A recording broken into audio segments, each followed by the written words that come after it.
Seja bem-vindo e bem-vinda, eu sou Ana Luísa Ferreira e convido você a estar conosco em mais uma edição do Comunidade do Conhecimento, um programa produzido e exibido pelos canais de rádio e TV da Fundação Sesumar.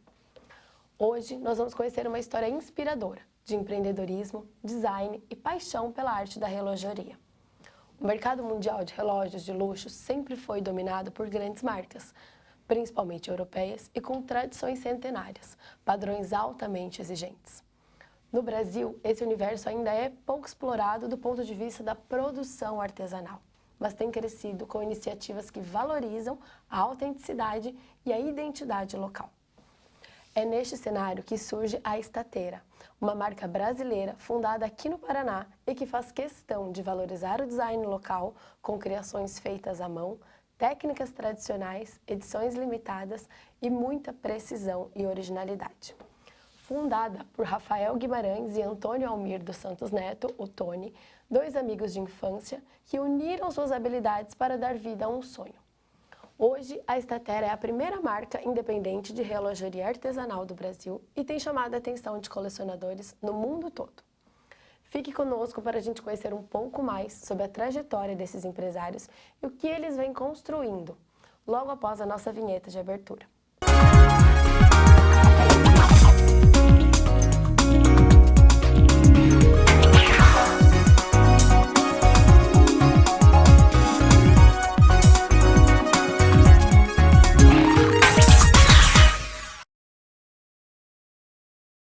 Estamos de volta com a Comunidade do Conhecimento, um programa produzido pela Fundação Sesumar e exibido diariamente pela Rádio e TV Unisesumar. Eu sou Ana Luísa Ferreira e hoje tenho a honra de conduzir uma conversa com os nossos convidados, que são os empresários por trás da relojoaria brasileira e orgulhosamente paranaense, que está fazendo sucesso, inclusive fora do país. Sejam bem-vindos, Rafael e Tony. Muito obrigada pela presença de vocês aqui. Obrigado pelo convite. É um prazer conversar sobre a ideia e realmente a história da Estateira. Eu gostaria de saber de vocês exatamente como começou, da onde surgiu essa ideia e essa transição, porque até onde eu sei vocês têm formações totalmente diferentes, é isso? É isso. Na verdade, a história da Estateira ela se confunde um pouco com a história da nossa vida, né? Porque eu tenho meus 42 anos, o Tony 40, mas a gente se conheceu, ele tinha 4 e eu tinha 6. Realmente amigos de infância, então, de primeira infância. A gente morava no mesmo prédio. No mesmo prédio, então foi praticamente uma vida toda. E não foi aquele negócio assim, morei no prédio, daí foi lá e depois de 15 anos, não, a gente passou Manteve os laços, literalmente a vida toda sendo amigos e todas as fases das nossas vidas que Foi. Né, não me lembro de ter Foi até padrinho de casamento. Então, todas as fases da vida a gente passou junto, juventude, enfim. E a gente sempre alimentou assim uma ideia de fazer alguma coisa junto, sabe? Porque a gente toma muitas vezes uma decisão de escolha de carreira muito cedo. E você muito já inexperiente. começa a trabalhar e já vai, família. E normalmente as pessoas não têm a oportunidade de repente, peraí, será que é isso mesmo? Será que lá atrás eu tomei essa decisão correta? Será que o que eu estou fazendo hoje, de fato... Faz sentido porque eu busco a minha vida? Será que é isso e tal? Então, eu acho que o ponto-chave, né, Tony, foi a pandemia. Onde a gente começou, logo naquele comecinho... Um pouco antes da pandemia, a gente estava mais assim, como um hobby, assim, né? A gente estava, o interesse sobre relojoaria aumentou um pouco antes da pandemia. E ali no comecinho da pandemia, onde a gente estava se reunindo ali só com as pessoas mais próximas e tal, a gente começou a amadurecer e estudar cada vez mais.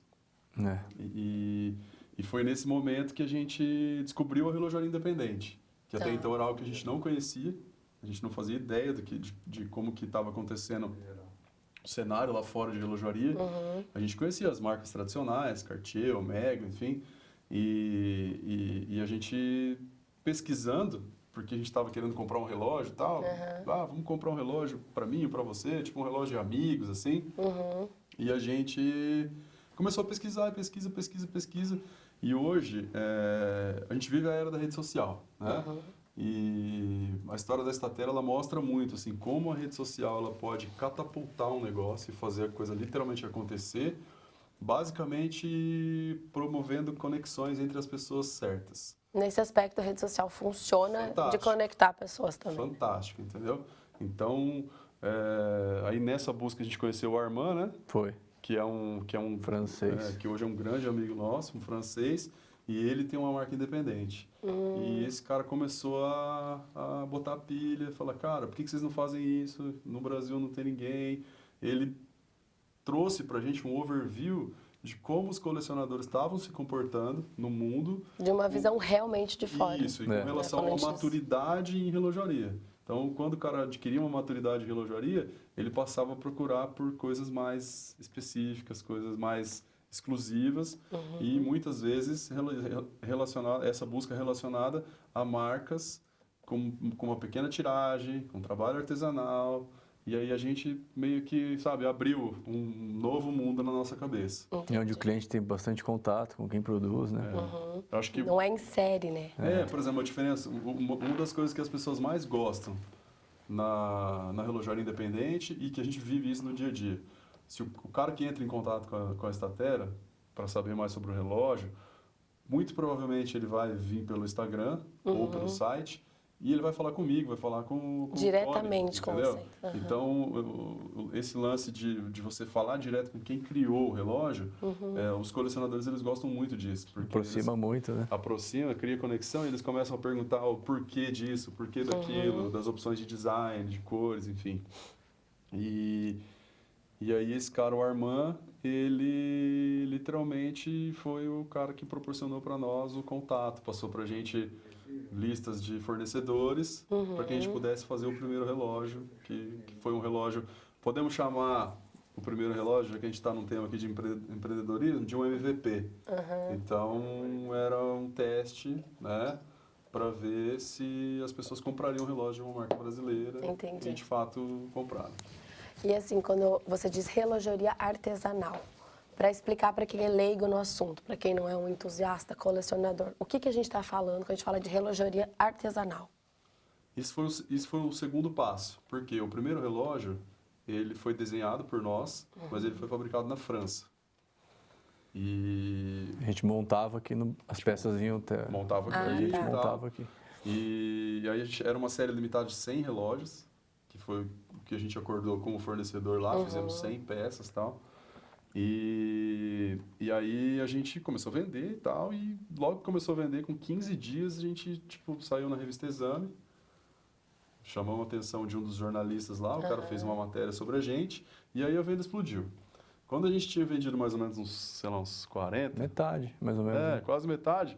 A gente pensou, cara, vai vender tudo, precisamos dar o segundo passo. Só que para dar o segundo passo, a gente pensou, cara... Nós já estamos aqui na metade da vida, não somos mais uns meninos, né? E vamos fazer um negócio para arregaçar, assim, sabe? Vamos ousar. E aí, a gente, óbvio, quando você está num determinado assunto, a gente vendendo o relógio e sempre aprofundando conhecimento.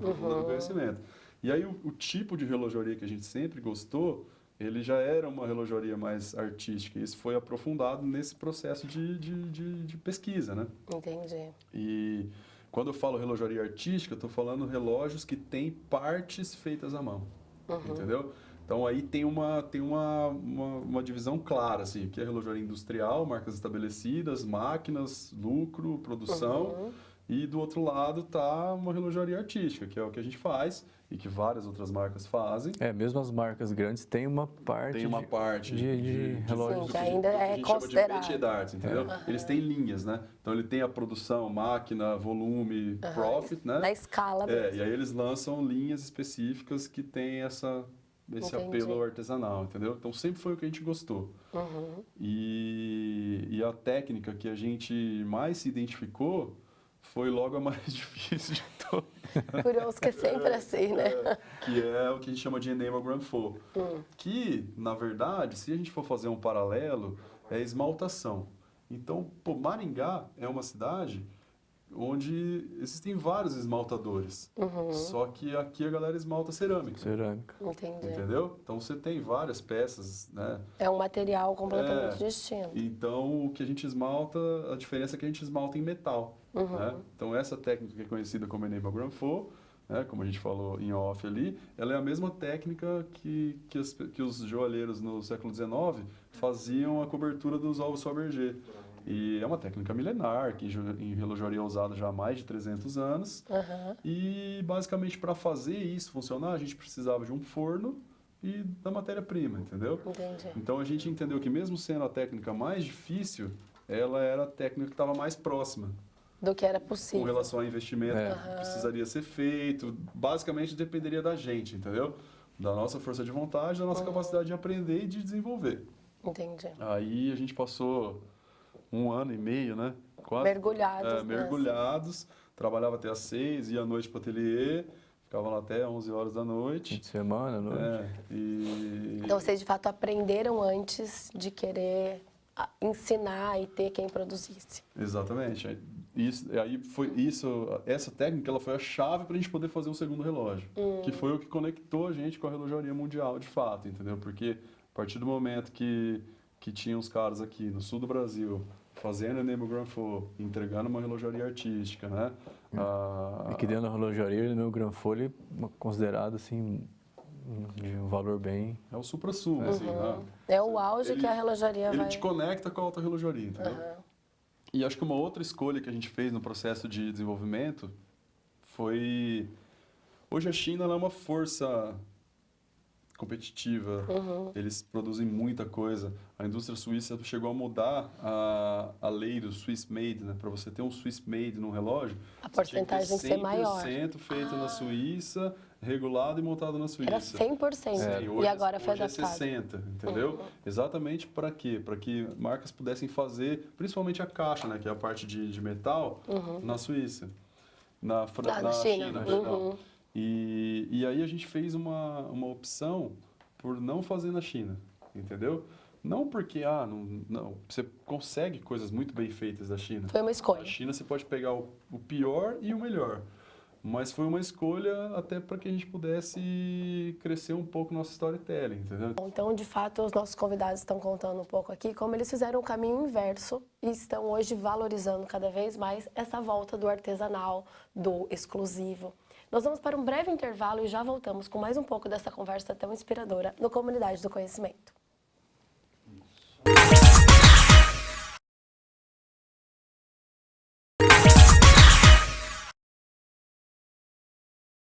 Estamos de volta com Comunidade do Conhecimento, um programa produzido pela Fundação Sesumar e transmitido diariamente pela TV Unicesumar e Rádio Unicesumar. Hoje eu estou conversando com os empresários por trás da relojoaria brasileira e orgulhosamente paranaense, Statera, o Rafael e o Tony, que estão dividindo conosco um pouquinho deste universo da relojoaria artesanal. Vocês estavam contando para mim que a questão de ser artesanal tem desafios, mas foi uma escolha. Quais são esses maiores desafios, né, de optar pela relojoaria de fato artesanal? Eu acho que o grande desafio está na produção, porque hoje a China ela é um celeiro, né? Então, dentro da relojoaria existe o que a gente chama de micromarcas, e isso está explodindo no mundo, assim como as marcas independentes, que é como a gente se posiciona. E, normalmente, as micromarcas, elas são marcas que criam um design, mandam esse design para a China entrega o relógio pronto, e elas vão para estratégias de marketing e vendas para faturar. A parte de produção é totalmente terceirizada. A parte de produção é totalmente terceirizada. A escolha que a gente fez foi não ir por esse caminho.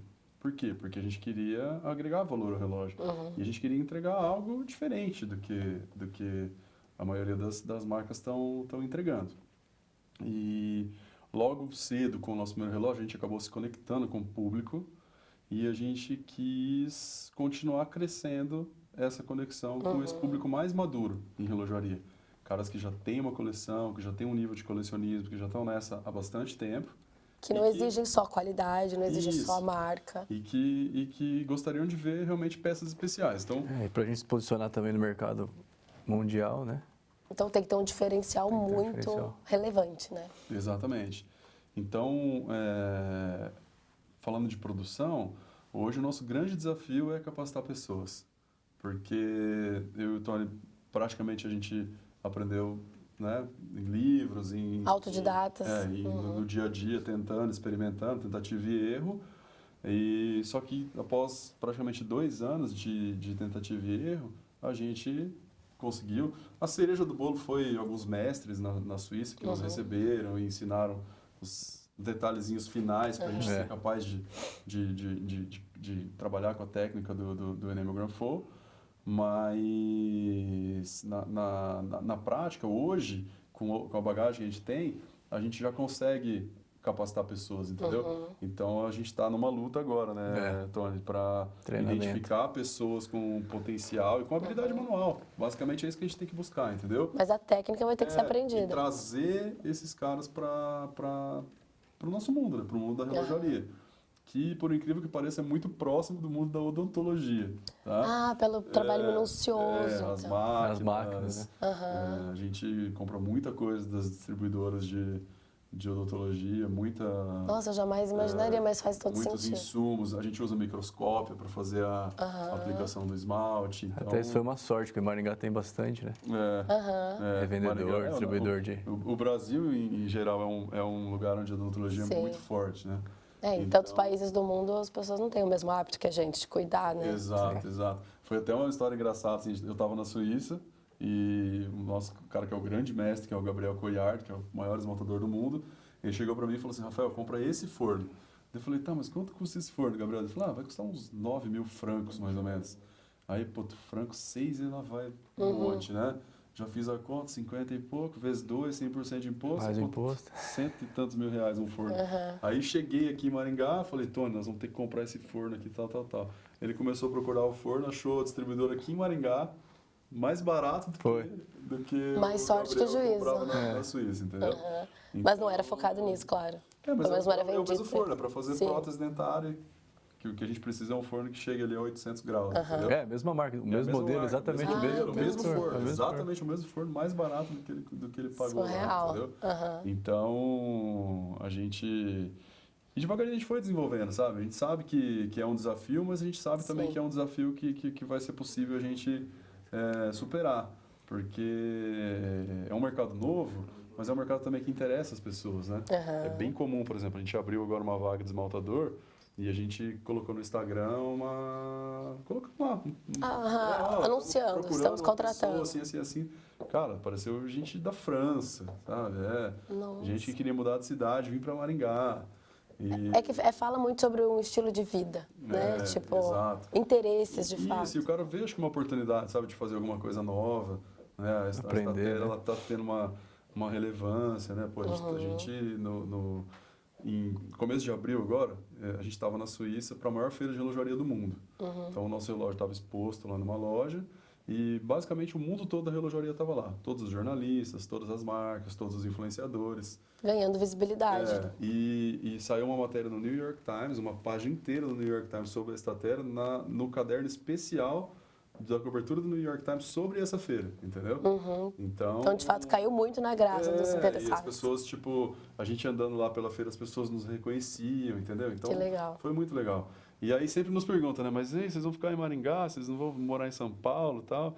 E a gente tem muito essa ideia, sabe? Assim como a Statera, ela é quase que uma ode ao Paraná, né? Ao nosso estado, à nossa cultura. De valorizar o local, a identidade, né? Fugir um pouco daquele estereótipo do Brasil, né? Da caipirinha, do samba, do futebol, enfim. Afinal de contas, o Brasil é imenso e a nossa cultura não é só isso. Então, e a gente aqui, a gente aprende na escola, né? Gralha azul, pinhão, e isso está muito conectado com o nosso storytelling.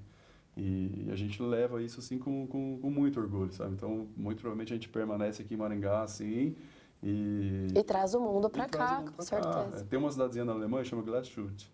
É uma cidadezinha minúscula. E acho que tem mais marcas de relógio do que pessoas que vivem na cidade. Não duvido. Então, por que não a gente pensar que no futuro Maringá pode vir a ser um polo da relojoaria? Claro. Né? Nacional, entendeu? Na verdade, vocês falam muito sobre o storytelling da marca né?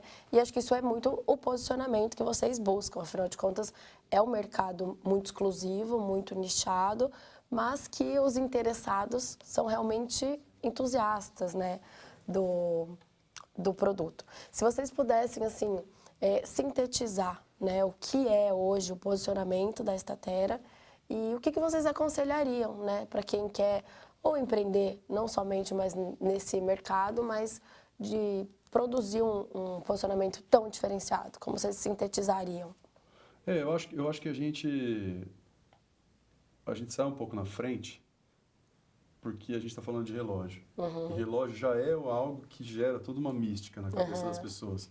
A indústria de relógio é uma indústria de 400 anos. O relógio é, sim, como a gente fala, a joia do homem. E foi lá atrás, continua sendo hoje uma forma do homem mostrar o poder, mostrar o sucesso, esse tipo de coisa. Então, o relógio por si só, ele já é uma coisa nichada, entendeu? Agora, a gente tem um ideal que é ser uma marca independente. Então, a gente fala que a gente está no momento na busca pela independência. O que é a busca pela independência? Hoje a gente faz aqui o mostrador, os ponteiros, a caixa, o acabamento da caixa é tudo feito à mão. Pulseira. A pulseira e a máquina vem da Suíça.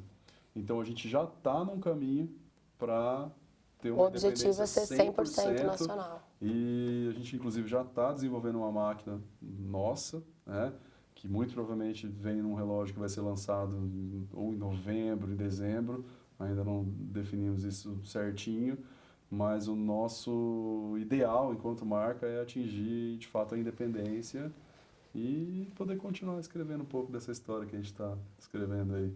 Muito legal. Até aqui, a trajetória é maravilhosa, é curiosa, né? Vocês estão de parabéns. Inclusive, muito obrigada por toparem contar a história da marca aqui, que ainda é relativamente curta, né? São 3 anos. Isso. Mas já cresceu e realmente está mostrando a que veio os valores de vocês e mantendo, né? Isso que é muito importante. Muito obrigada por toparem conversar com a gente. Foi um prazer. Muito inspirador ver como a paixão e a determinação podem, sim, transformar sonhos em realidade. E o Comunidade de Conhecimento fica por aqui. Você pode conferir essa entrevista em todos os outros conteúdos no nosso canal do YouTube. E, claro, não deixe de se inscrever e deixar o seu like. Até a próxima!